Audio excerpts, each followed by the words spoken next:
2011 has been when we go through March the 26th. Cheers, not a problem. We go through March the 26th, June the 30th, student revolts, and we remember the Arab Revolution. So thank you for that. And that is definitely the spirit and the inspiration, and it gives us absolute hope and determination. Our next speaker is Arthur Whitehead. Now, Arthur's here from Unite. He's a Unite construction worker, and he's the branch secretary of the Glasgow electrical branch. And I'll let Arthur tell you a story, because it's a story and a lesson there for us all, whether we be students, whether we be lecturers, or whether we be council workers. So I'd ask you to give a warm welcome to Arthur. Thank you very much.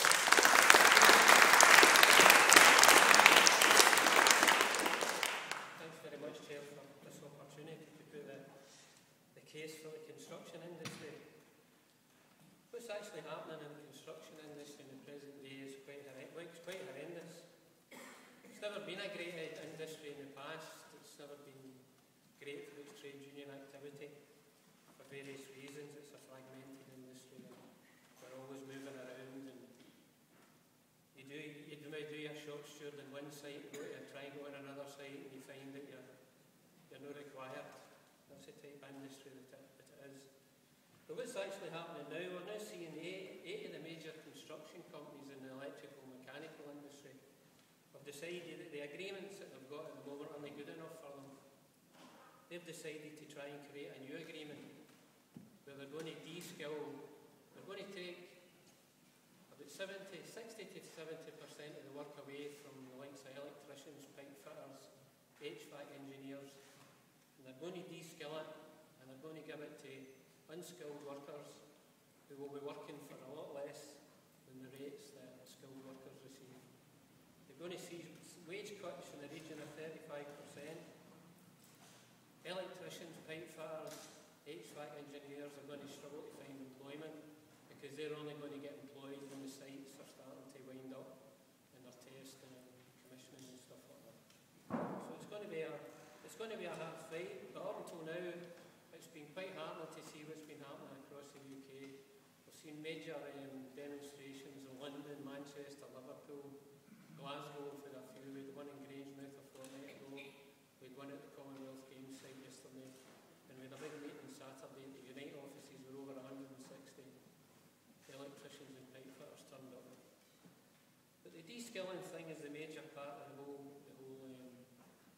aspect of this new agreement. The employers don't want skilled workers. They want a workforce that's compliant to their demands. They don't want any trade unionism of any kind. They even had the audacity to write up this agreement. It's a 50-page agreement, and they had the audacity to put it had been negotiated with Unite, the union.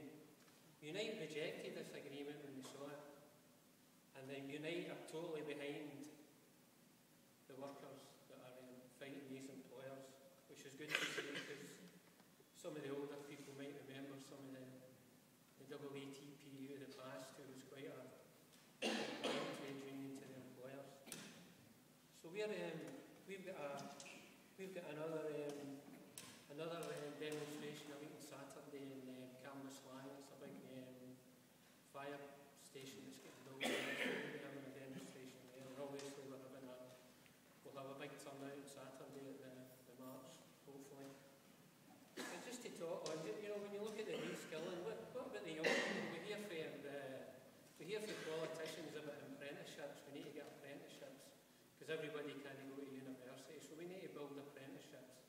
These employers are going to abolish apprenticeships, and if they do have any, there's going to be very few.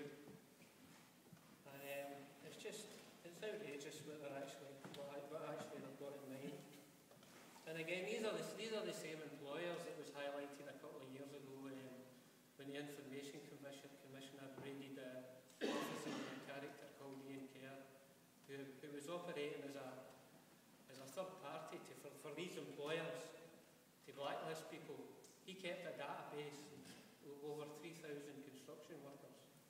These same employers would phone up this Ian Kerr, give them a name, and he would give them a history, whether they should be employed or whether they should be refused employment. This went on for years. And unfortunately, Mr. Kerr, he got fined £5,000 for his activities, and the employers got off scot-free. But this is a Balfour Kilpatrick, the Balfour Beatties, the NG Baileys. These are the companies that are behind this.